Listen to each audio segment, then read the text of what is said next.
이번 영상은 OA가 아니더라도 쓸 수 있는 여러 장르적 용어와 과학적 개념도 많이 나오니 유익할 것 같습니다. 만년 뒤 우주를 누비는 인류는 어떤 무기를 사용하게 될까요? 만년 뒤의 세계관을 다룬 합동 하드 SF 설정집 오리온즈암 유니버스 프로젝트는 2000년부터 지금까지 쌓여온 설정집인 만큼 정말 많은 문서가 있고 그 속에서 다양한 종류의 무기를 찾아볼 수 있습니다. 저는 이 영상 하나로 OA의 무기에 대한 기초적인 배경 지식을 몇 가지 정리하고 싶습니다. 따라서 이번 영상에서는 OA의 각종 무기를 찾아보고 각각의 무기에 어떤 과학적 고민과 장르적 독창성이 가미되었는지 알아보도록 하겠습니다. 만약 OA 세계관이 처음이라면 첫 번째 영상만큼은 보고 오시는 걸 추천드립니다. 영상 자체에 자막이 입혀져 있으며 장르적 용어 혹은 OA에서만 쓰이는 고유명사는 노란색 자막으로 표시하고 설명을 돕기 위한 초록색 설명문이 나올 수 있습니다. 또한 영상에 입혀지지 않은 영어 자막은 유튜브 설정을 통해 별도로 켜주시면 되겠습니다.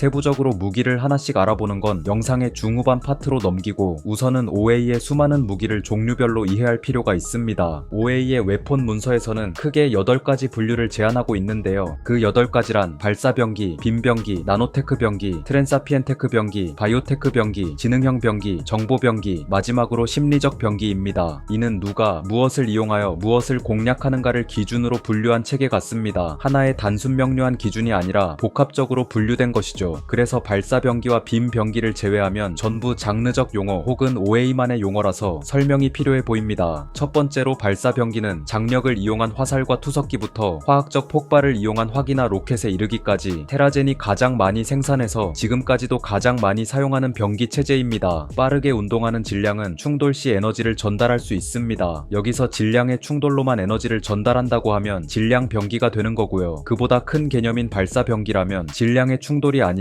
목표 지점에 신속히 도달한 발사체가 폭발하는 것으로도 에너지를 전달할 수 있습니다. 두 개념의 차이는 현실의 군사학에서도 구분되고 장르적으로는 그 경계가 더욱 뚜렷하게 구분되는 편입니다. 목표를 파괴하는 에너지의 원천이 탄환 자체가 가진 운동 에너지인가 아니면 탄두에 내장된 화학적, 핵적 에너지인가로도 구분할 수 있죠. 따라서 OA는 거시적으로 운동하여 목표물에 에너지를 전달하는 무기들을 질량 병기보다 발사 병기라고 하면서 조금 더 넓은 개념으로 분류하길 선호한다는 걸 알 수 있습니다. OA에서의 발사 병기는 여전히 가장 흔한 대인용 무기이며 휴대용 무기이고 그 스케일에서의 발사 병기는 대부분 우리가 아는 화기처럼 화학 에너지로 탄환을 발사하거나 레일건처럼 전자기력으로 탄환을 가속하는 방식이라고 합니다. 다음으로 빔 병기 또한 현실의 군사학에서 쓰이는 용어입니다. 이건 장르적 용어가 기술 발달에 따라서 현실로 넘어온 케이스죠. 일단 미시적인 매개로 에너지를 전달하는 병기는 세부적으로 분류될 수 있는데요. SF의 전유물이었던 용어들이 체계화된 엄격한 분류 기준을 쓰면 입자 병기, 광학 병기, 지향성 에너지 병기, 빔 병기로 구분할 수 있습니다. 입자 병기는 빛이 아닌 아주 작은 입자를 아광속으로 가속하여 투사하는 무기입니다. 전자, 중성자, 양성자, 이온화된 원자 등의 입자는 목표물에 충돌하면서 원자 결합을 끊고 열핵융합 폭발을 유도하고 방사선 피폭을 가할 수도 있죠. 반대로 광학 병기는 이론적으로 질량이 없는 빛을 매개로 쓴 무기입니다. 자외선, X선, 감마선, 각종 전자기파 등 투사된 빛이 목표물의 광속으로 충돌하여 막대한 열에너지를 전달하고 열역학적 피해를 주는 거죠. 여기서 DW, 지향성 에너지 병기는 가장 상위의 개념으로 거시적인 운반체나 발사체를 쓰지 않고 에너지를 담은 미시적 매개로 하여금 광속 혹은 아광속으로 목표물을 집중 타격하는 에너지 기반의 무기들을 총칭합니다. 그런데 지향성 에너지 병기니까 EMP처럼 온 사방으로 에너지를 방출하는 방식은 제외되죠. 그건 지향된 게 아니니까요. 폭발하는 게 아니고 포인트 투 포인트로 목표물을 집중 타격해야 지향성 에너지 병기가 됩니다. 예외적으로 에너지 무기, 플라스마 무기, 전자 무기라는 표현도 종종 장르적으로 쓰이는데 그것들도 결국 DW의 하위 분류로 들어갈 수 있습니다. 마지막으로 빔 병기는 빔이라는 표현에서 알 수 있듯 에너지를 가느다란 줄기처럼 집중하는 방식입니다. 결국 장르적 용어에서의 빔 병기는 현대 군사학 용어에서의 DW, 지향성 에너지 병기와 사실상 같은 개념으로 혼용되곤 합니다. 그래서 OA에서 OA에서도 입자빔 병기라는 혼합된 개념이 나오고, 그 개념이 질량의 운동 에너지를 이용하는 발사 병기, 아주 작은 질량이 있는 입자 병기, DW인 빔 병기 간의 경계를 모호하게 만든다고 하죠. 이제 OA의 무기 분류, 그 세 번째 개념인 나노테크 병기부터는 현대 군사학 용어로 대체하기 어렵습니다. 현실에서는 나노 병기가 아직 장르적 용어로만 쓰이고 있기 때문이죠. 형태와 체계의 변환이 타 병기들에 비해 비교적 자유로운 나노테크 병기는 뛰어난 확장성을 갖고 있습니다. 정말 가느다란 인간의 머리카락조차 5만에서 10만 나노미터인데요. 머리카락 한 가닥을 최소 5만 번 이상 쪼개야 1나노미터가 된다는 겁니다. 그럼 수백만 혹은 수십억 대의 로봇들이 머리카락 한 가닥 위에서 군대처럼 움직일 수 있다는 이야기죠. DNA의 폭이 약 2.5 나노미터이며 나노 단위의 로봇은 일반적인 세포 안에도 수십만 대나 들어갈 수 있고, 숨을 한번 들이마시면 먼지처럼 떠다니던 수십억의 군대가 폐 속으로 들어갈 수도 있습니다. 또한 그것들이 스스로 형태를 변환하고 자기 복제를 통해 증식하고, 필요하다면 목표물을 화학적, 물리적, 전자적으로 정밀하게 분해할 수도 있을 겁니다. 그야말로 미시세계의 전장입니다. 그래서 은밀하고 파괴적인 나노테크 병기는 테라젠들이 보편적으로 두려워하는 무기이기도 합니다. 네 번째는 트랜사피엔테크 병기입니다. 신들의 전쟁 도구 같은 것이며 모도소폰트들이 이해할 수 있는 범주를 초월했기에 마법 같기도 합니다. 어떤 것은 평범한 무기처럼 보이다가도 트랜사피엔트의 손에서 치명적으로 변하기도 하고, 어떤 것은 원인과 원리조차 알 수 없는 방식으로 기괴한 사고와 불운처럼 보여지기도 합니다. 이러한 트랜사피엔테크 병기 중 일부는 하나의 행성이나 항성계 전체를 폐허로 만드는 파괴력을 자랑하기도 하고, 그 어떠한 흔적조차 남기지 않고서 결코 추적될 수 없는 방식으로 목표물만을 정밀하게 소멸시키기도 하죠. 일부 트랜사피엔트의 주장에 따르면 대다수의 트랜사피엔테크 병기는 모도소폰트들이 감지할 수 없다고 합니다. 트랜사피엔테크 병기들은 대부분 모도소폰트의 지적 능력과 지식으로는 설명하기 어려운 방식으로 작동하기 때문이죠.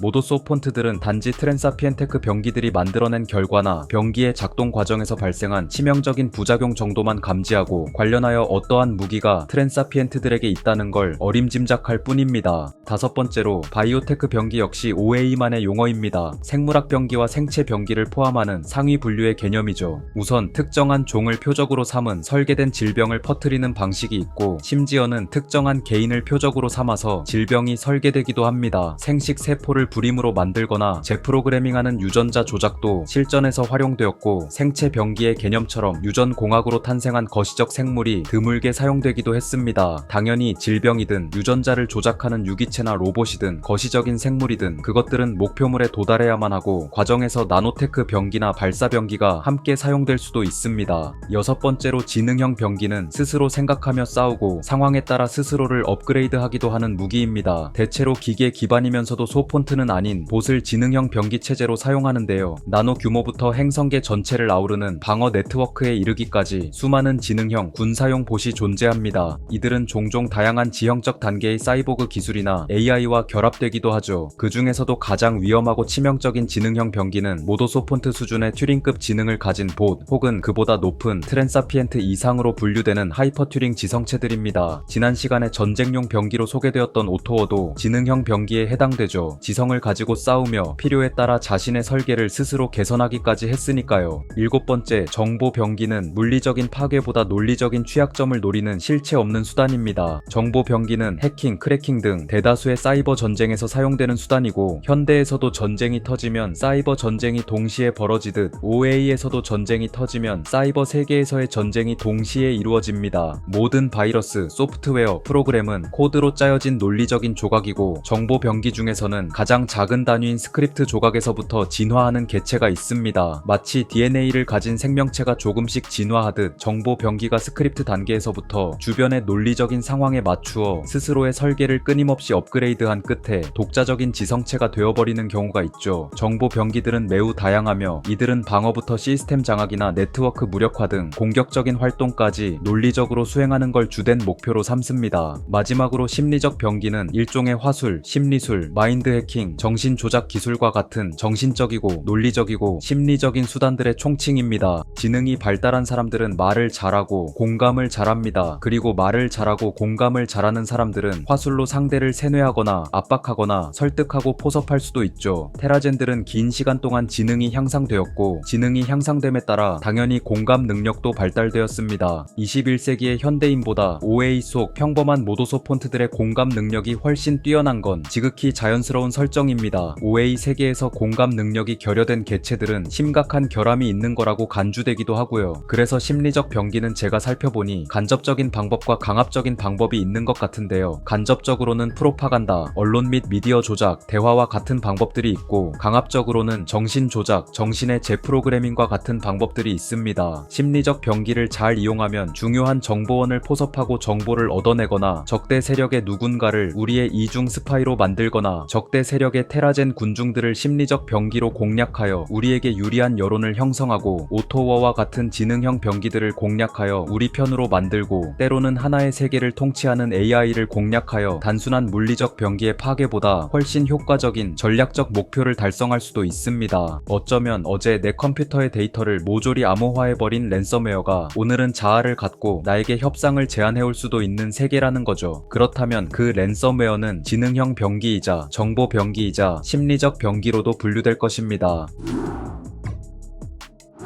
발사병기, 빔병기, 나노테크 병기, 트랜사피엔테크 병기, 바이오테크 병기, 지능형 병기, 정보병기, 심리적 병기는 누가 무엇을 이용하여 무엇을 공략하는가를 기준으로 분류한 체계입니다. 사람에 따라 다소 복합적이고 광의적이라 느낄 수도 있죠. 그래서 보다 단순화된 분류 기준으로 운용 환경과 규모를 제시할 수도 있습니다. OA의 웨폰 문서에서 연결되는 하위 주제로는 총 6가지 분류가 제시되는데요. 여기서 개인화기, 대기권 병기, 지표면 병기, 우주 기반 병기, 항성 병기, 마지막으로 매트릭 병기를 찾아볼 수 있습니다. 제가 각각의 분류를 이 순서로 소개한 이유는 개인화기에서 매트릭 병기로 갈수록 보다 파괴적이고 천문학적이고 지형적으로 더 높은 단계의 기술이 요구되기 때문입니다. 우선 개인화기는 우리가 아는 그 개념이 맞습니다. 화학 반응으로 인해 열이 발생하는 무기를 가리키는 화기, 이를 파이어암이라고 하는데요. 문제는 퍼스널 웨폰이 공식적으로 개인화기라 번역된다는 것입니다. 그런데 굳이 화기가 아니라 냉병기라도 영미권에선 개인이 휴대하는 무기라면 퍼스널 웨폰이 될 수 있죠. 그래서 제가 광범위한 상위의 분류 개념인 퍼스널 웨폰을 공식적이고 국소적 표현인 개인화기라고 할 거지만 사실은 파이어암이 아닌 무기들, 예를 들어 날붙이, 전자기가속포, 지향성 에너지 병기, 드론이나 나노로봇까지 전부 포함한 퍼스널 웨폰을 지칭한 거라는 점 참고해 주시면 좋겠습니다. OA에서의 퍼스널 웨폰, 개인화기는 지성체가 휴대하고 사용하는 무기이며 이빨, 발톱, 내장형 절단 토치처럼 신체의 설계 자체에 포함되는 것이 아닙니다. 그리고 거대한 지적 구조물이나 지적인 함선이 거대한 무기를 쓰는 경우는 무기를 사용하는 주체가 너무 거대하기 때문에 이 역시 개인화기라고 하진 않습니다. 따라서 누가 휴대하는가, 어느 정도의 규모를 가진 주체가 사용하는가에 따라 개인화기가 될 수도 있고 그냥 함포가 될 수도 있다는 이야기죠. 하지만 OA의 지성체들은 다양한 체급을 가지고 있고 코끼리, 공룡 혹은 웬만한 구조물의 크기를 능가하는 대형 백이 휴대한 무기를 개인화기라고 부르는 경우도 있습니다. 그래서 개인화기라고 부를 수 있는 무기의 범위가 상당히 넓다는 뜻입니다. 개인화기는 그 규모상 상위의 지성체들이나 성간 문명 전체를 심각하게 위협하는 무기가 아니기 때문에 테라젠 세계의 아카일렉트들은 개인화기의 확산을 막기 위한 움직임을 별로 보여주지 않았습니다. 고대 산업시대에 영향력 있는 인류 문화에서는 시민들이 개인화기를 소유하여 생명과 재산을 지킬 수 있는 자유를 가지고 있었는데요. 그러한 정신이 오늘날의 많은 테라젠 세계로 이어졌고 개인화기를 소유할 권리와 자유를 제한하면서 집단적인 안보를 강화해야만 테라젠들이 치명적인 공격으로부터 자유로울 수 있다는 주장이 이에 맞서기도 했습니다. 결과적으로 오늘날 테라젠 세계에서 개인화기의 소유와 사용은 정치체제마다 다르다고 합니다. 치안 서비스까지 제공하는 엔젤넷이 구축된 대다수의 안전한 세계에서는 수집 목적으로 개인화기를 소유하거나 호기심 해소 및 스포츠를 목적으로 개인화기를 사용하는 것만 제한적으로 허용하고 있습니다. 엔젤넷의 감시가 있으면 개인화기의 소유와 사용이 철저하게 통제될 수 있으니까요. 반대로 엔젤넷이 구축되지 않은 세계에서는 대부분 개인화기의 소유와 사용을 엄격히 금지하고 있다고 합니다. 또한 엔젤넷도 없고 아카일렉트의 영향력도 거의 없는 일부 자유구역에서는 도리어 개인화기의 소유와 사용이 전혀 통제되지 않기도 하죠. 테라젠의 보편적인 상식에서 지성체가 직접 전쟁에 투입되어 싸우는 건 비윤리적이고 비효율적입니다. 그래서 원격으로 조작 가능하거나 스스로 싸울 수 있는 전투원, 예를 들어 드론과 로봇 같은 개체를 사용하는 게 더 선호되는 방식이죠. 하지만 그런 전투원을 충분히 마련할 비용이 부족하거나 적들이 너무 깊숙한 곳까지 침투해 왔거나 문화적 혹은 관습적 이유로 지성체가 직접 개인화기를 휴대하여 싸워야만 하는 상황은 적지 않습니다. 그리고 로봇 같은 비인격체인 전투원들이라도 개인화기를 휴대해야 싸울 수 있는 경우가 분명히 있으니까요. 운동 에너지를 이용하는 발사 병기는 개인화기의 가장 대표적인 형태입니다. 발사되는 탄환은 규격화된 질량일 수도 있고 충돌하여 폭발하거나 스스로 목표를 추적할 수도 있습니다. 그리고 레이저 거리 측정기와 함께 사용자와 연결되어 정보를 제공하거나 자동으로 조준을 보정하는 것도 개인화기의 흔한 기능 중 하나입니다. 개인화기 중에서도 발사 병기는 태생적으로 탄환의 구경이 정해져 있고 기대할 수 있는 운동 에너지의 양도 정해져 있습니다. 그래서 고도화된 장갑이나 각종 방어 시스템을 극복하기엔 부족함이 있을 수 있죠. 그래서 탄환의 운동 에너지에 더 많은 에너지를 더할 수 있는 방식 중 하나로 폭발탄이 개발되었습니다.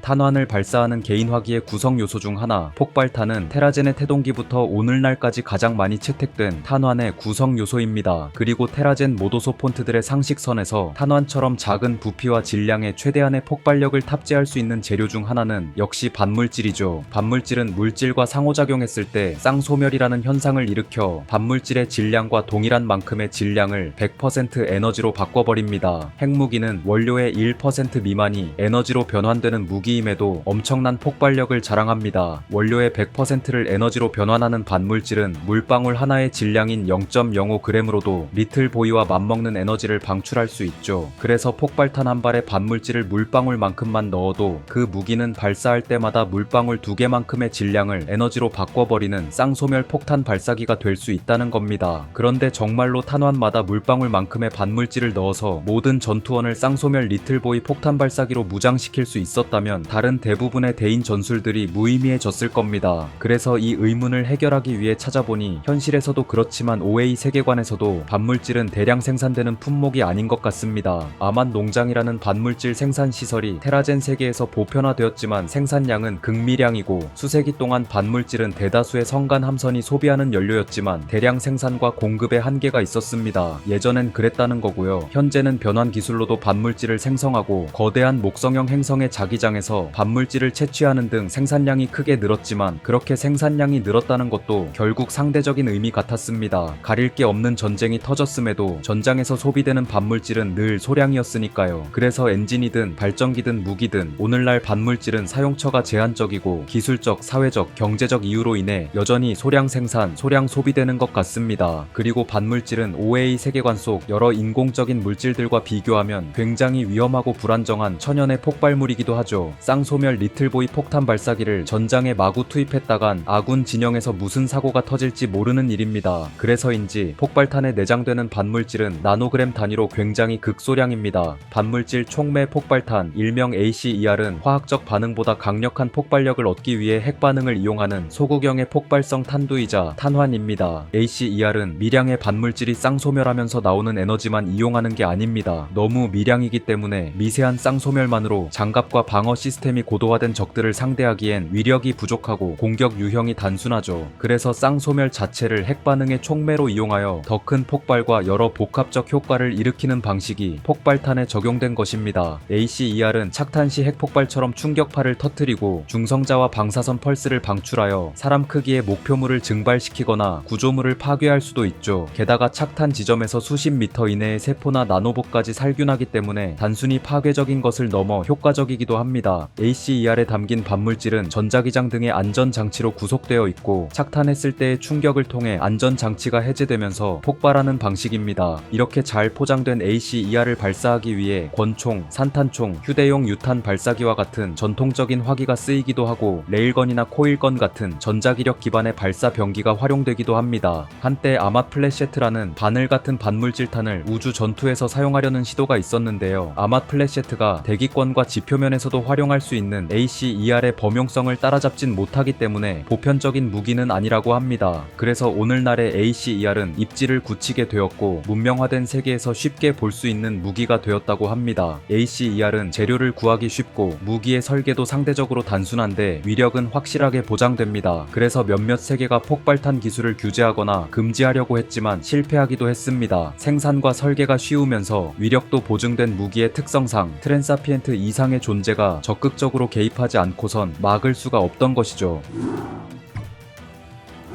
폭발탄은 발사 병기로부터 발사된 탄환의 태생적인 운동 에너지 한계를 극복하기 위해 개발되었습니다. 하지만 만약 발사된 탄환의 운동 에너지를 극대화할 수 있다면 어떨까요? 운동하는 물체는 질량이 클수록 속력이 빠를수록 더 큰 에너지를 전달할 수 있습니다. 이 원리를 가장 직관적이면서도 파괴적으로 활용한 발사 병기는 상대론적 운동학 살상 체계입니다. RKKS, 록스라고도 부르는 살상 체계는 발사체의 질량을 극대화하기 위하여 마치 축퇴물질, 중성자 별처럼 압축된 고밀도의 고체 블록을 탄환으로 사용합니다. 그리고 속력까지 극대화하기 위하여 탄환의 에너지가 실려서 가속되는 과정을 매우 길고도 거대하게 실행하죠. 우주 공간에서 사출된 무인 발사체는 상대론적 함선처럼 탄환을 싣고 가속합니다. 목표 항성계에 도착한 무인 발사체는 목표 행성이나 거주지를 향해 적재된 탄환들을 방출하고요. 이때 방출된 탄환들은 광속의 99.9%에 달하는 속력으로 운동하다가 집속탄처럼 작은 조각으로 나뉩니다. 이렇게 조각조각 나뉘어진 상대론적 운동체들은 목표 행성의 대기권에서 공기 입자와 충돌하여 고에너지 감마선을 지표면에 퍼붓습니다. 곧이어 지표면과 충돌한 운동체들은 복수의 소행성이 떨어진 것처럼 엄청난 충격파들을 일으켜 행성을 불모지로 만들고 메가스트럭처 거주지를 분쇄하는 것이죠. 비슷한 원리로 RKKS처럼 광속의 99.9%까지는 아니지만 충분히 아광속에 진입할 수 있는 상대론적 함선이 목표물에 충돌하거나 가속된 소행성 등을 목표물로 보내는 방식들은 모두 상대론적 공격, 상대론적 폭격이라 부릅니다. 그리고 이러한 상대론적 운동체의 충돌로부터 거주지와 행성을 지키기 위해선 사전 탐지가 중요하다고 하죠. 사실상 방어자 입장에서 이것들이 보이는 순간엔 이미 도착한 운동체이기 때문입니다. 상대론적 공격은 우주 공간에서의 가속이 필수적이고 아광속까지 가속된 운동체는 성간 물질과의 마찰로 인한 파동을 방출하거나 시공간 구조에 일렁임을 만듭니다. 그리고 광속을 극복할 수 있는 웜홀 기반 탐지 시스템을 통하여 멀리 떨어진 곳에서 가속해오고 있는 상대론적 운동체를 탐지해내면 물리적으로 요격하거나 시공간을 왜곡하여 운동 궤적을 바꾸거나 웜홀을 이용하여 엉뚱한 곳으로 보내버리거나 예상 경로에 커다란 장애물을 배치하는 등 다양하게 대처할 수 있게 됩니다. 하지만 가장 중요한 사전 탐지를 위해 값비싼 시스템을 모든 거주지에 구축하는 건 쉽지 않아서 과거부터 가장 최근인 오라클 전쟁 시기까지 상대론적 공격은 꾸준히 위협적이라고 평가됩니다. 테라젠 영역의 주축인 세피로틱 제국과 여러 메타 문명들은 상대론적 공격을 공식적으로 금지하고 있습니다. 그러나 여러 전쟁에서 상대론적 공격을 차단하는 건 불가능했고 문명화된 세계 밖의 크고 작은 분쟁에서도 종종 암암리의 상대론적 공격이 사용되고 있다고 합니다.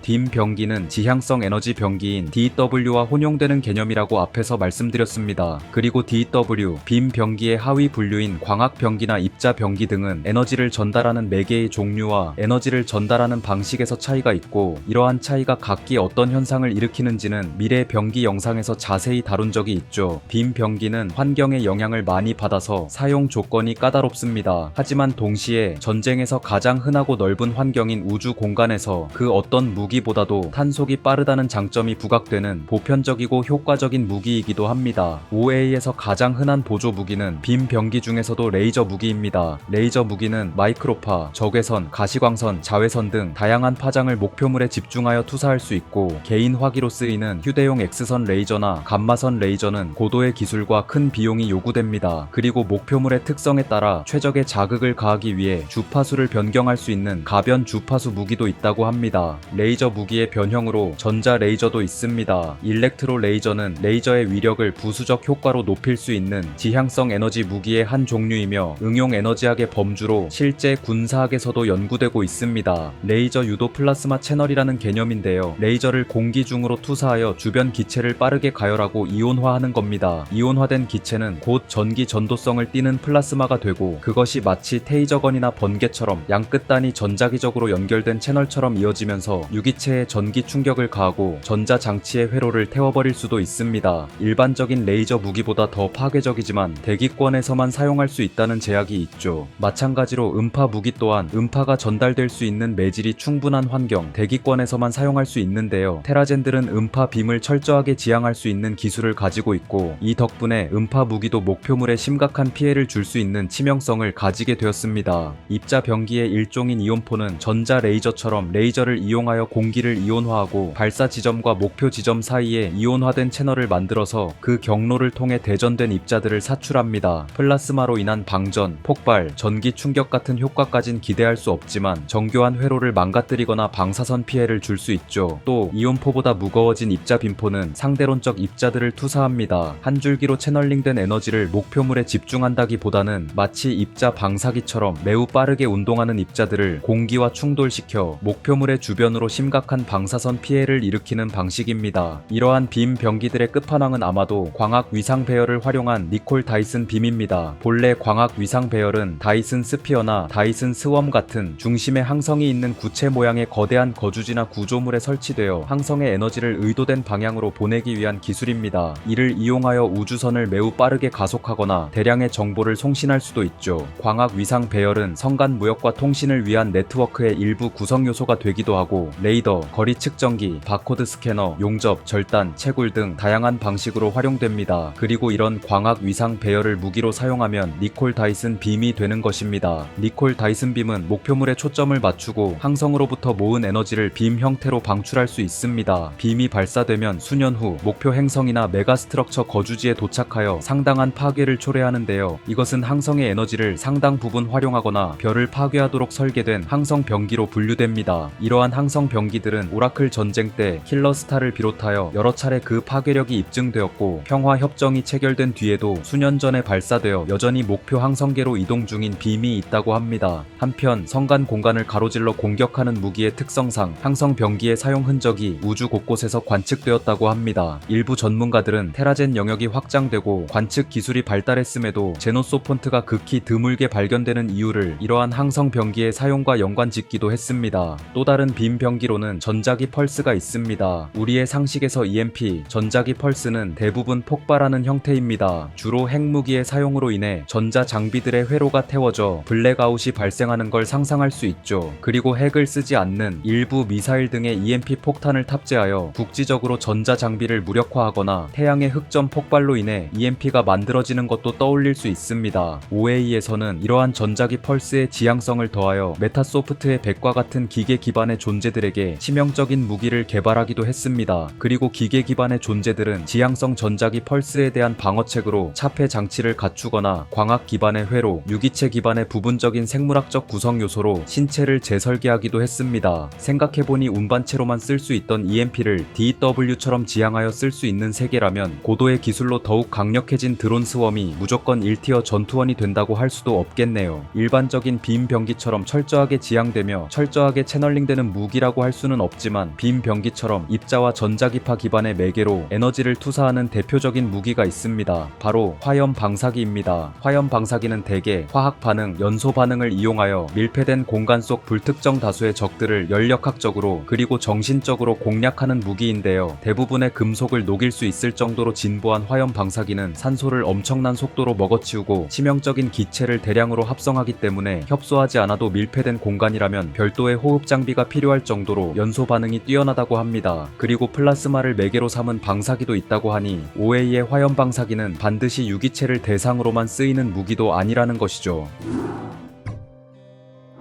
트랜사피엔테크 병기는 모도소폰트의 이해 범주를 초월하기 때문에 그 무기로 인한 현상, 부작용, 흔적 등을 보고 그 존재나 원리를 추정하는 수밖에 없습니다. 그래도 몇 가지 무기는 모도소폰트가 사용할 수 있을 만큼 간단하게 개발되기도 했는데요. 중성자 융해기는 축퇴물질 같은 초고밀도의 물질을 사출합니다. 그리고 이 초고밀도의 물질들은 붕괴했을 때 강력한 방사선을 방출하여 유기체와 기계 모두에게 치명적이죠. 중성자 융해기는 매우 깊은 침투력과 살상력 을 가지고 있어 목표를 내부에서부터 방사선으로 녹여버린다는 특징이 있습니다. 쉽게 말해서 매우 빠르게 붕괴하는 치명적인 방사성 동위원소들을 세포와 DNA까지 뚫을 정도로 매우 작게 파편화하여 사출하는 느낌입니다. 또 모도소폰트가 사용할 수 있는 트랜사피엔테크 병기로는 반입자 총이 있습니다. 반입자는 반물질의 개별 단위로 물질과 상호작용했을 때 엄청난 폭발을 일으킬 수 있는데요. 그래서 레이저를 통해 반입자의 경로에 존재하는 공기 입자나 성간 물질 같은 것들을 제거하여 완전한 진공의 채널을 만들고 그 채널을 통해 반입자를 보내서 속력, 위력, 방사선 피해까지 유발하는 것입니다. 그리고 모도소폰트와 트랜사피엔트 수준에서 표준적인 무기로 부스트밤이라는 것도 있습니다. 오라클 전쟁에서 언급된 무기죠. 부스트밤은 단극자 강화 열핵융합 폭발 장치라고 합니다. 단극자 강화 열핵융합 폭발 장치, 말이 어려워 보이지만 결국 핵 반응을 강화하기 위해 적은 재료로 더 큰 에너지를 만들기 위해 단극자를 이용한 폭탄이라는 것입니다. 우주 대부분의 물질은 쌍극자입니다. 모든 물질은 원자이며 모든 원자는 전자를 갖고 있고 모든 전자는 항상 회전하고 있습니다. 자석은 자석 내 전자들의 회전 방향이 일정하게 정렬된 상태이고 자석이 아닌 것들은 회전 방향이 정렬되어 있지 않아 힘이 상쇄된 상태인 거죠. 그런 자석도 크게 보든 잘게 쪼개서 보든 N극과 S극이 항상 동시에 존재하는 물질입니다. 양성자도 회전하고 있으며 보는 방향에 따라서 회전 방향이 다릅니다. 쌍극자죠. 전하가 없다는 의미에서 중성이라고 부르는 중성자도 사실은 쿼크라는 작은 단위로 이루어져 있고 이 쿼크들이 각기 전하를 가진 채 회전하기 때문에 중성자 역시 쌍극자입니다. 이렇게 쌍극자인 양성자와 중성자가 모여 핵을 이루고 그 주위를 반대되는 전하를 가진 전자가 감싸면서 전기적으로 중성인 원자가 만들어집니다. 그리고 중성자와 양성자로 이루어진 원자핵에서는 양성자들이 전자기력으로 서로를 밀어내지만 그 사이에서 중성자가 양성자들의 밀어내는 힘보다 더 강한 핵력을 발휘하여 핵을 결합시킵니다. 그렇게 힘의 균형이 맞춰지면 일반적인 물질이 되는 거고 중성자와 양성자의 비율이 맞지 않아 전자기적 반발력을 중성자의 핵력이 이겨내지 못하는 것들은 에너지나 입자를 방출하는 방사성 동위원소가 되는 것이죠. 이렇게 전하와 핵력으로 이루어진 쌍극자의 세계에 단극자가 난입하면 어떻게 될까요? 당연히 균형이 무너질 것입니다. 양성자와 중성자를 이루는 쿼크들의 회전 방향이 뒤틀릴 것이고 결과적으로 입자들이 붕괴하면서 빛과 에너지의 형태로 방출될 것입니다. 불안정하고 무거운 원자핵을 쪼개는 과정에서 미세한 질량이 에너지로 변환되는 핵무기와 달리 부스트밤의 단극자는 원자핵의 구성 요소인 양성자와 중성자라는 입자 자체를 붕괴하게 합니다. 그래서 일반적인 핵무기보다 에너지로 전환되는 비율이 압도적으로 높을 수밖에 없고 부스트밤을 여러 발 준비하면 행성이나 거주지를 통째로 구워버리는 것까지 가능하게 되는 것이죠. 이러한 단극자의 붕괴 메커니즘은 앞으로도 계속 나올 것입니다. 그 밖에 더 고도화된 트랜사피엔테크 병기들은 대부분 모도소폰트가 사용할 수 없고 이해할 수 없는 무기들이 대부분이라 원리와 효과가 명확하게 설명된 문서는 많지 않습니다.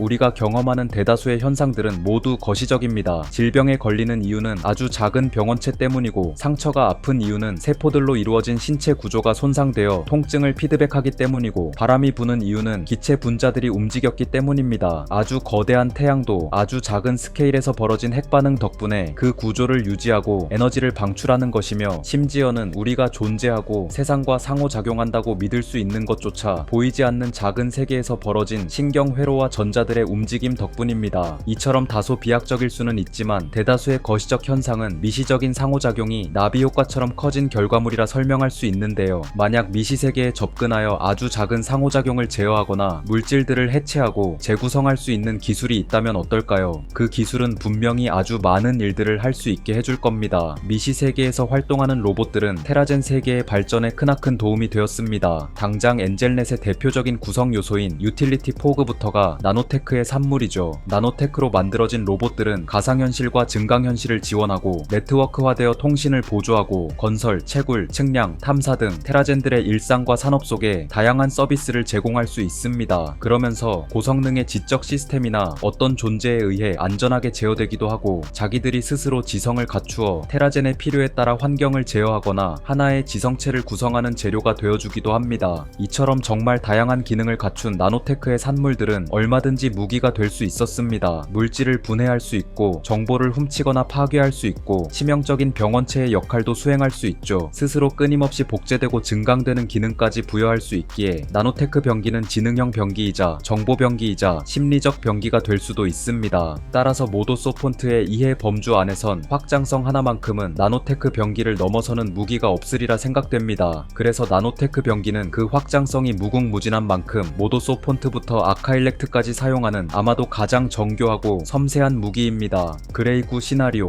한 번쯤 이 단어를 들어본 분들도 계실 겁니다. 나노공학의 선구자인 에릭 드렉슬러가 제시한 자기복제 나노머신들에 의한 지구 멸망 시나리오죠. OA에서 군은 자기복제가 가능한 소형의 복제자들을 가리킵니다. 그리고 다른 말로는 나노스웜이라고도 부르죠. 군은 나노에서 마이크로 단위의 로봇들인데요. 스스로 복제되기 위해 주변의 물질과 에너지를 분해하고 흡수합니다. 구의 가장 기본적인 스케일은 나노에서 마이크로 단위지만 수백 킬로그램에 육박하는 거시적인 개체가 될 수도 있습니다. 그리고 연력학적 한계가 자기복제의 고려 사항인 것으로 보아 군은 너무 빠르게 복제되거나 너무 높은 밀도로 군집되었을 때 스스로의 열로 인하여 파괴될 수도 있는 것 같습니다. 그레이군은 주변의 물질들을 분해 흡수하여 스스로 숫자를 불리는 것에 집중하는 군집입니다. 의도적인 테러나 사고로 인하여 통제 불능 상태에 빠진 그레이군은 은하계에 퍼져서 종종 공포의 대상이 되곤 합니다. 그 밖에 산업용으로 자연이나 폐기물에서 특정한 물질만 걸러내는 골든구, 알루미늄구, 카본구가 있고 적대적인 구를 찾아내서 처리하거나 구에 의해 손상된 요소들을 수리 및 치료하는 블루구가 있죠. 군사용으로는 카키구가 대표적인데요. 카키구는 매복하고 적의 장갑을 뚫고 세포를 분해하고 통신망을 교란하면서 적의 자원까지 먹어치워 스스로 보급까지 해결할 수 있습니다. 블랙구는 물질을 재구성하려는 시도를 하지 않고 오로지 해체 작업을 전문적으로 수행하는 나노테크 병기입니다. 적대적인 대상과 시설물들을 흔적도 없이 지워버리는 정밀한 폭탄처럼 쓰이죠. 섀도우구는 일종의 스텔스 병기이며 군집의 밀도가 상당히 낮고 에너지 사용량도 적기 때문에 잘 탐지되지 않습니다. 그래서 매복과 침투에 특화된 미시세계의 특수부대라고도 볼 수 있죠. 군은 대체로 기계 기반의 개체이자 나노스웜 군집이지만 그린구 같은 경우에는 유전공학적으로 설계된 박테리아, 세포 집단입니다. 따라서 그린구는 바이오테크 병기로도 분류될 수 있을 것 같습니다. 마지막으로 이모티브구는 유기체의 효과적인 심리적 병기의 일종으로 진짜 병원균처럼 공기, 식품, 체액교환 등의 경로로 전파되는 특성을 가지고 있습니다. 그리고 이렇게 전파된 이모티브구는 유기체에게 특정한 감정이나 행동을 유발하죠. 예를 들어 치료를 거부하게 하거나 스스로 목숨을 끊게 하거나 주변 기물을 파손하게 하는 것입니다. 이모티브 구가 유기체 구성원이 많은 인구 집단에 제대로 퍼지기만 한다면 매우 치명적인 재난이 벌어질 것입니다. 그래서 각종 구가 통제 불능 상태에 빠지는 걸 예방하기 위해 구의 복제 코드를 구에 내장하지 않고 외부 통제 센터에서 송신하는 방식으로 자기 복제 능력을 제한할 수도 있습니다. 그리고 이런 나노테크 병기들은 태생적인 한계를 안고 있는데요. 아까 언급했던 연력학적 한계는 물론이고 흡수할 에너지와 자원이 없을 때 그 위력이 크게 떨어진다는 점입니다. 거대한 함선들은 한 번의 보급으로도 장시간 활동할 수 있지만 본질적으로 크기가 매우 작은 나노테크 병기들은 연료 같은 에너지원을 스스로 많이 탑재할 수가 없습니다. 또한 군집이 스스로 신속하게 먼 거리를 이동하는 것도 기대할 수 없죠. 그래서 방어자들은 군집을 격리하고 그것들을 상대하지 않고 버티는 것만으로도 군집 전체의 연료가 소진되기를 기대할 수 있습니다. 어쨌든 물질들을 분해하기 위해선 구가 스스로 에너지를 써 물질의 화학 결합을 끊어내고 분해된 물질로부터 다시 에너지를 얻거나 다양한 대역의 파장을 통해 스스로 발전할 수 있어야 합니다. 바로 이렇게 에너지를 소모하고 분해하고 에너지를 다시 얻기를 반복하는 과정 속에 어떤 지점을 끊어버리면 앞뒤의 과정도 일제히 무력화되는 것이죠. 애초부터 많은 에너지를 탑재할 수 없는 작은 병기의 특성상 지속적인 실시간 보급이 끊어지면 활동량이 크게 줄어들 수밖에 없는 것입니다. 또한 나노테크 병기들은 강력한 연력학적, 화학적 공격이나 방사선 공격에도 취약합니다. 두꺼운 차폐막도 튼튼한 장갑도 면역력도 없는 하나씩만 놓고 보면 쉽게 파괴될 수 있는 개체들이니까요. 방사선으로 태워버려도 되고 냉각해버려도 되고 구조적으로 튼튼하지 않기 때문에 적절한 주파수로 진동시키거나 그냥 지극히 물리적인 충격파로 밀어버릴 수도 있습니다. 하지만 이건 모도소폰트 수준에서의 나노테크 병기를 이야기하는 것이고 우리는 아카일렉트들도 나노테크 병기 같은 무언가를 쓴다는 걸 알고 있습니다.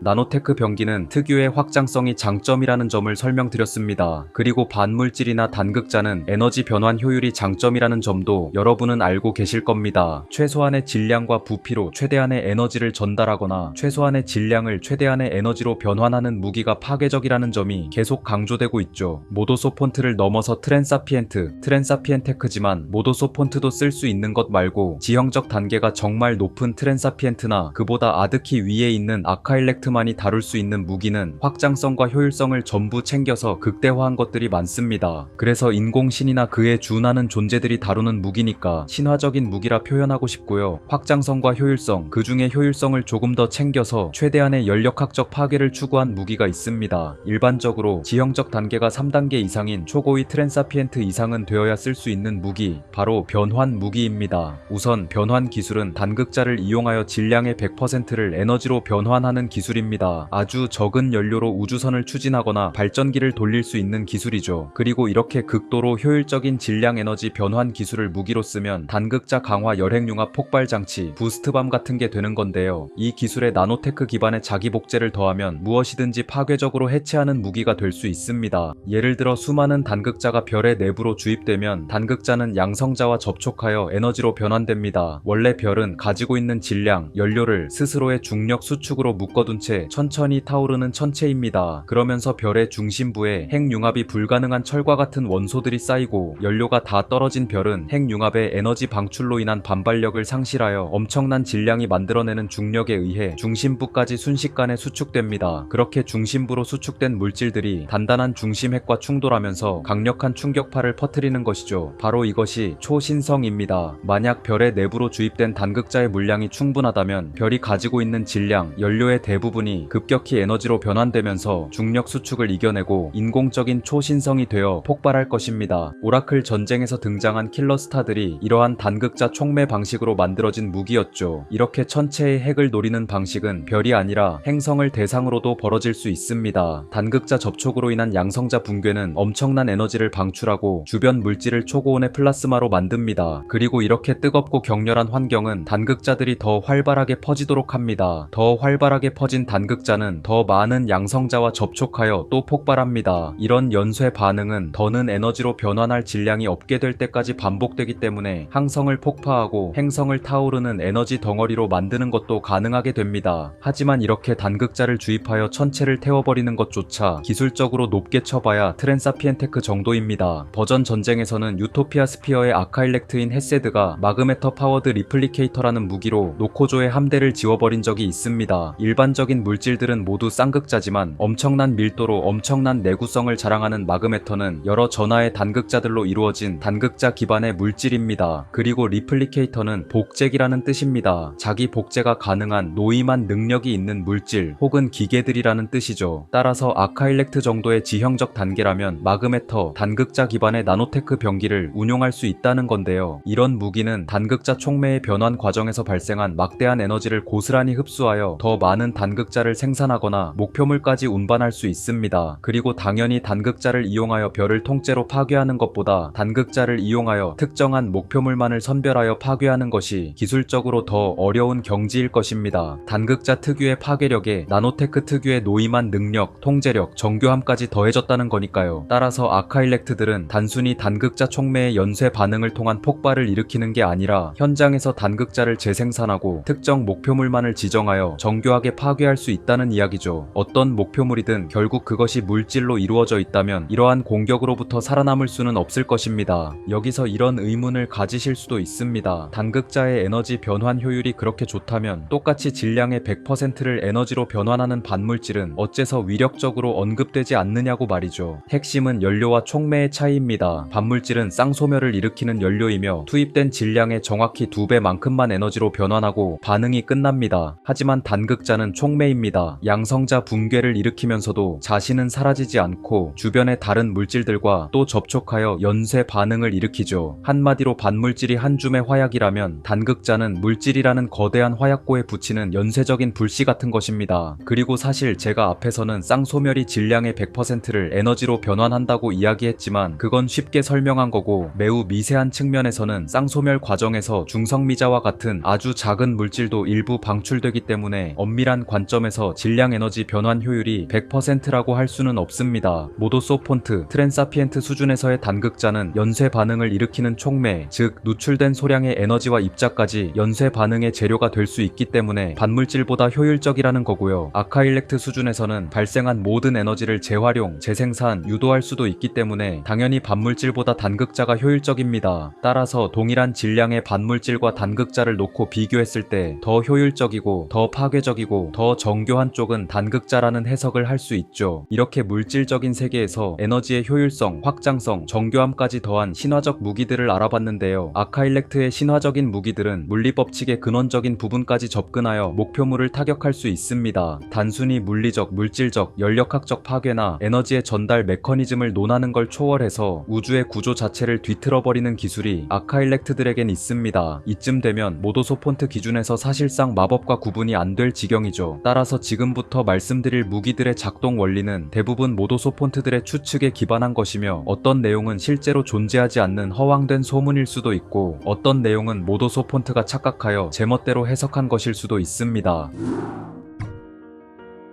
매트릭은 여러 의미를 담고 있는 단어입니다. 시간의 흐름에 따라 변화하는 데이터를 보여주는 지표를 매트릭이라 하고요. 흔히 미터법이라고 하는 국제표준인 SI 단위계를 매트릭이라고도 합니다. 그리고 상대성 이론에서 시공간의 기하학적 구조를 매트릭이라고도 표현하죠. 매트릭 병기에서 쓰인 매트릭은 바로 이 시공간의 기하학적 구조를 의미합니다. 여기서 기하학적이라는 건 어떤 공간이나 구조의 형태를 규칙적이고 유기적이고 대칭적인 수학적 구조로 다룬다는 뜻이고, 지금 여러분이 보고 계시는 이 격자 무늬 또한 매트릭입니다. 단극자 기반의 무기가 물질로 이루어진 모든 것에 대하여 효과적이라면 매트릭 병기는 이 우주 안에서 시공간의 격자 속에 존재하는 모든 물질과 파동과 정보에 대하여 효과적입니다. 그래서 정말 두려운 힘이지만 그나마 모도소 폰트들에게 작은 위안이 있다면 매트릭 병기는 아카일렉트들만이 다룰 수 있다는 것이죠. OA에서는 기술적으로 공허 거품을 만들 수 있습니다. 공허 거품은 시공간이 인공적으로 크게 접혀있는 영역을 일컫습니다. 뒤쪽 매트릭을 팽창시키고 앞쪽 매트릭을 수축시키면 공허 거품은 이동할 수 있죠. 시공간의 곡률 그 자체가 마치 파동처럼 이어지는 방식이기 때문에 가속도나 관성의 제약 같은 건 공허 거품에 적용되지 않습니다. 그리고 고도로 발달한 존재들, 예를 들어 검은 천사들 같은 경우 이 기술을 이용하여 아광 속에 속력을 내는 것으로 보입니다. 이렇게 매트릭, 시공간을 조작하는 검은 천사들은 작은 조약도를 상대론적 운동학 살상체계 RKKS 발사체로 바꾸거나 역으로 자신들을 향해 돌진하는 RKKS 발사체를 무력화할 수도 있습니다. 그리고 중력장과 조성력으로 행성을 산산조각내거나 단 몇 개의 입자로 핵공격까지 할 수 있죠. 이러한 검은 천사들은 트랜사피엔테크급 다목적 플랫폼으로 보이며 아카일렉트들이 군사적인 개입을 결정한 순간에만 드물게 나타나는 것으로 알려져 있습니다. 또한 공허 거품은 제5 특이점 이상의 단계에서 공허 주머니라는 형태로도 불릴 수 있는데요. 공허 주머니 안에는 함선, 물질 저장소, 나노 제조 시스템 등이 배치될 수 있고, 마치 마트료시카처럼 공허 주머니 안에 공허 주머니가 중첩될 수도 있다고 합니다. 중첩된 구조인 공허 주머니는 피코미터 단위로만 관측되면서도 거대한 산업시설이나 대규모의 군대를 통째로 옮길 수 있습니다. 그렇다고 공허 주머니를 무한히 중첩시킬 수 있는 건 아닙니다. 다소 섬뜩할 수 있는 이야기인데요. 질량, 에너지, 시공간을 거의 한 점에 가둬버린 공허 주머니는 시공간의 곡률이 매우 큰 매트릭 구조이고, 절벽처럼 미끄러져 떨어질 수 있는 사건의 지평선이 공허 주머니의 내부에 생기게 됩니다. 그리고 공허 주머니는 중첩되는 만큼 내부에 에너지와 질량이 많아지는 만큼 내부에 생긴 사건의 지평선도 자꾸 커지게 됩니다. 그러다가 내부가 너무 무거워지면 사건의 지평선이 지나치게 커져서 공허 주머니의 외피 바깥까지 터져나오게 되죠. 결국 지나치게 중첩된 공허 주머니는 커져버린 사건의 지평선에 갇히게 되고, 품고 있던 함선, 물질 저장소, 나노 제조 시스템, 각종 산업 및 군시설과 함께 진짜 블랙홀이 되어버린다고 합니다.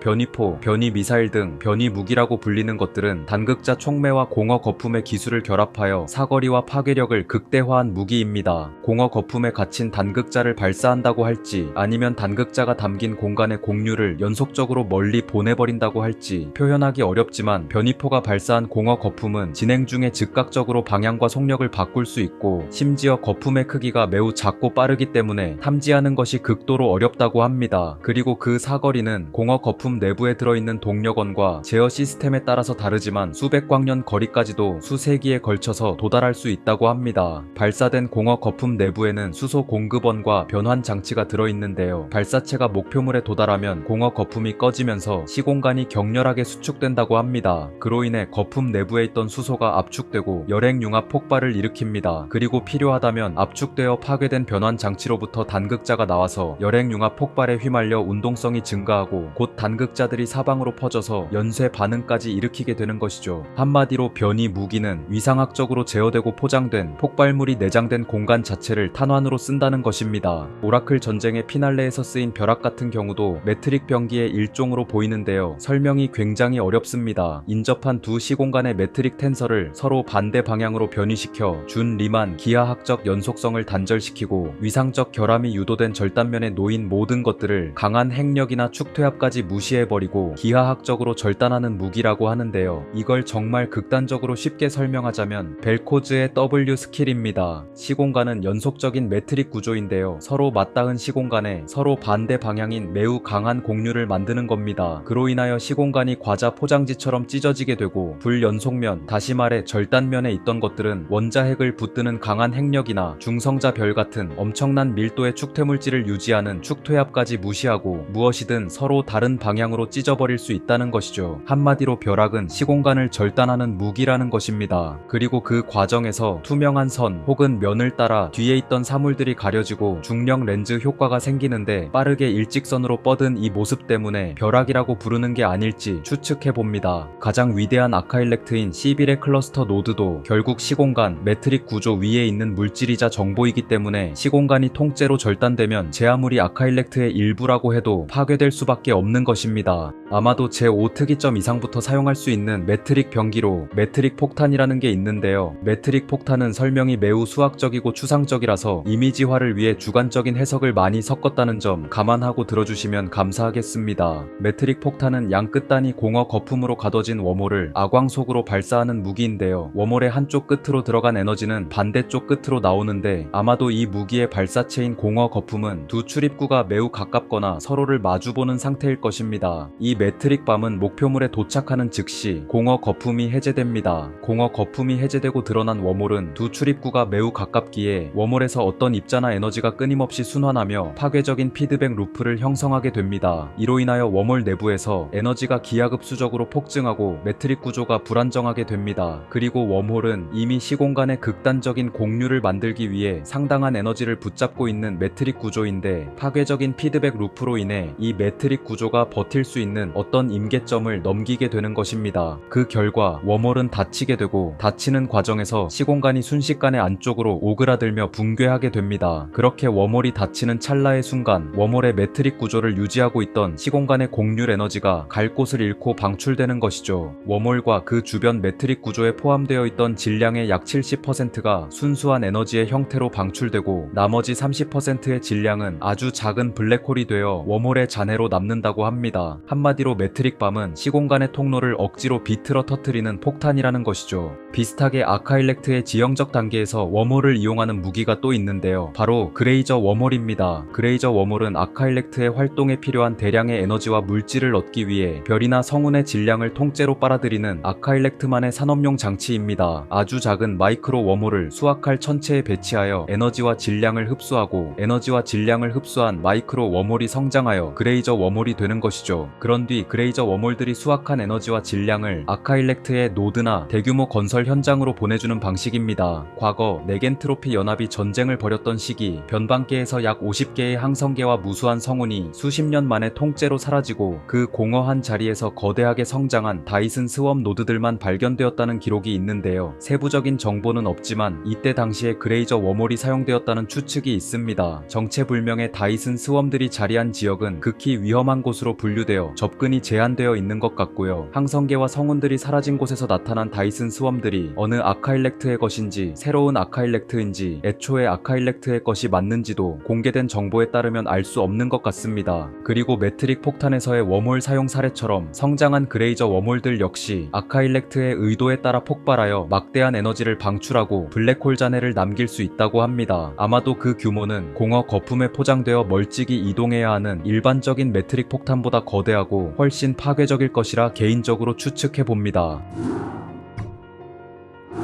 빅 프리즈는 암흑 에너지의 밀도가 일정하게 유지될 때 언젠간 우주 전체가 연력학적 죽음을 맞이하게 된다는 가설입니다. 그리고 빅 립은 암흑 에너지의 밀도가 시간이 갈수록 기하급수적으로 증가할 경우 언젠간 우주의 모든 물질들이 가장 작은 단위로 찢어진다는 가설이죠. 물질이 서로 모이게 하는 핵력과 중력은 인력이고 인력과 반대되는 개념은 청력입니다. 그리고 현재 은하와 은하단들이 서로 멀어지는 것으로 보아 암흑 에너지가 만들어내는 청력은 중력을 이겨내고 있는 것으로 보입니다. 먼 훗날 암흑 에너지가 기하급수적으로 꾸준히 증가한다면 청력은 중력보다 강한 힘인 핵력까지 넘어서게 될 것입니다. 그러면 결국 시간이 흐른 뒤엔 은하와 별을 서로 떨어뜨리는 정도가 아니라 각 물질들을 구성하고 있는 원자와 원자핵까지 암흑 에너지의 청력에 의해 찢어질 수 있겠죠. 셰터밤은 국지적인 빅 립을 일으키는 무기입니다. 아마도 제6 특이점 이상의 아카일렉트들만이 다룰 수 있다고 추측되는데요. 셰터밤이 폭발할 경우 해당 영향권 내에서 시공간의 팽창 속도가 급격히 증가하여 원자들이 서로 멀어지게 됩니다. 그 결과 물질들의 결합이 끊어지고 모든 구조가 사실상 폭발적으로 파괴되죠. 구체적인 메커니즘은 알려져 있지 않으며 폭발 직전에 셰터밤을 목격한 극소수의 지성체들은 더 자세한 걸 설명할 수 있을 만큼 충분히 오래 살아남지 못했다고 합니다. 국지적인 빅 립을 일으키는 무기인 셰터밤, 아카일렉트들은 암흑 에너지까지 다룰 수 있거나 암흑 에너지를 다루기 위해 어떠한 실험을 했을 수도 있다고 생각합니다. 마지막으로 네파 무기는 제가 정말 여러 번 읽어본 문서입니다. 정말 소화하기 어려운 내용이었는데요. 그 메커니즘이 우리의 우주 바깥에서 기능하는 것처럼 보이기 때문입니다. 우선 우주는 시공간이며 상대성 이론에 따르면 우주는 3차원의 공간과 1차원의 시간이 결합된 4차원의 연속체입니다. 그리고 촉근이론, 끈이론 등의 가설에서는 우주의 수학적 성립을 위해 4차원 외에 더 많은 차원이 있음을 제시했고 그 많은 차원들은 플랑크 길이로 말려져 있기 때문에 우리가 보지 못하는 거라고 설명합니다. 플랑크 스케일은 현대 물리학에서 물리적 의미가 있는 가장 작은 단위이며 이보다 작은 스케일에서는 상대성 이론조차 기능하지 않는 양자 거품 같은 혼돈의 영역이 됩니다. 따라서 어떤 시공간이 플랑크 스케일로 말려버린다면 그 시공간을 이루는 매트릭 구조를 포함하여 내부에 있던 모든 질량과 에너지는 더는 물리적 형태를 유지할 수 없게 될 것입니다. 또한 끈이론에서는 칼라비 야우 다양체라는 개념이 응용되는데요. 끈이론에서 요구되는 고차원들이 겹쳐지기 위해 극도로 축소화된 모형이 대칭적으로 존재해야 한다는 것입니다. 그래서 만약 기존의 4차원 시공간이 플랑크 스케일로 말려버린다면 그 자리는 공백으로 있는 게 아니라 그 자리에 압축되어 숨겨져 있던 다른 차원이 거대하게 팽창하여 기존의 공백을 채우게 될 수도 있습니다. 그리고 OA에서는 브레인 우주론도 일부 채택하고 있는데요. 우리의 4차원 우주가 불가해인 고차원의 공간 위에 떠있는 하나의 얇은 막과 같다는 것입니다. 그리고 벌크는 이러한 막들이 떠있는 고차원의 공간 전체를 뜻하죠.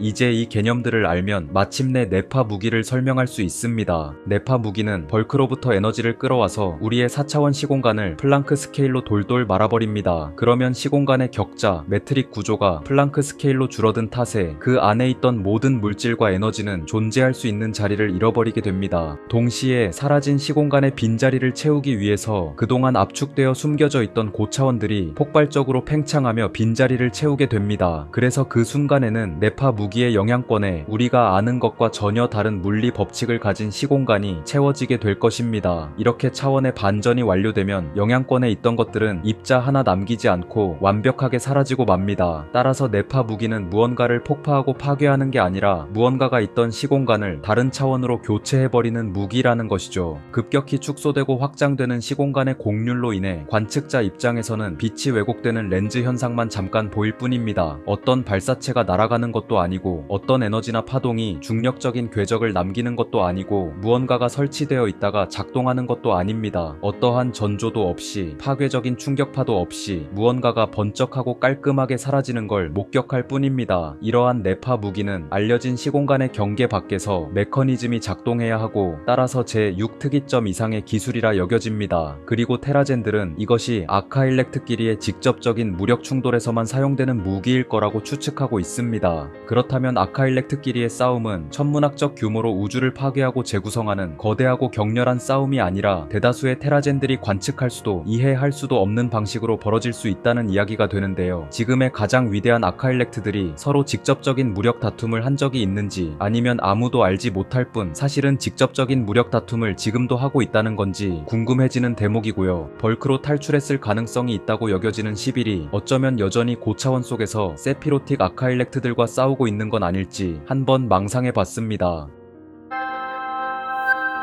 스스로 복제되고 업그레이드되다가 하나의 문명이 될 정도로 지능적인 드론 군대, 그것의 정점인 오토워의 생물학적 버전인 알을 낳고 번식하며 진화하는 바이오워, 전신을 나노봇으로 뒤덮는 갑옷, 신체 능력을 극적으로 증폭하는 약물, 트랜사피엔트 수준의 지능을 가진 컴퓨터 바이러스 군단, 폭발하도록 설계된 바퀴벌레, 특정한 감정을 유발하게 만드는 위험한 예술작품. OA에서는 무궁무진한 확장성을 가진 나노테크 병기처럼 기존의 과학기술들을 장르적으로 크게 확장하여 창작한 상당한 가지수의 무기들을 묘사하고 있습니다. OA 영상을 다룰 때마다 하는 말이지만 제가 소개한 것들은 OA 세계관의 극히 일부에 불과하며 순화하여 표현된 제 설명에 과학적 오류 혹은 고증 오류가 있을 수도 있습니다. 영상의 후반으로 갈수록 점점 머리가 복잡해지는 무기들이 나왔지만 그렇기에 매력적이었고 설득력이 있었습니다. 어떤 무기가 파괴적인 것에는 이유가 있고 무언가가 강한 것에도 이유가 있었으니까요. 그렇기에 그 무기나 그 존재의 강함이 더욱 와닿았던 것 같습니다. 하나의 무기를 만드는데도 얼마나 많은 시간을 고민하고 얼마나 많은 자료들을 찾아보면서 장르적인 창의력을 더하기 위해 노력하였는지 보면서 그 정성을 여러 번 느낀 것 같습니다. 어쩌면 가장 과학적인 상상이 가장 독창적인 상상 아닐까요? 스스로에게 제약을 거는 과학적인 상상이 설득하기 위해 노력하는 논리적인 상상이 깊이를 만들어가는 것 같습니다. 저는 노력하는 창작물과 창조적인 창작물을 사랑합니다. 그래서 OA의 작가님들께 존경을 담은 박수를 보내고 싶고요. 이쯤에서 영상 마치도록 하겠습니다. 긴 영상 봐주셔서 감사합니다.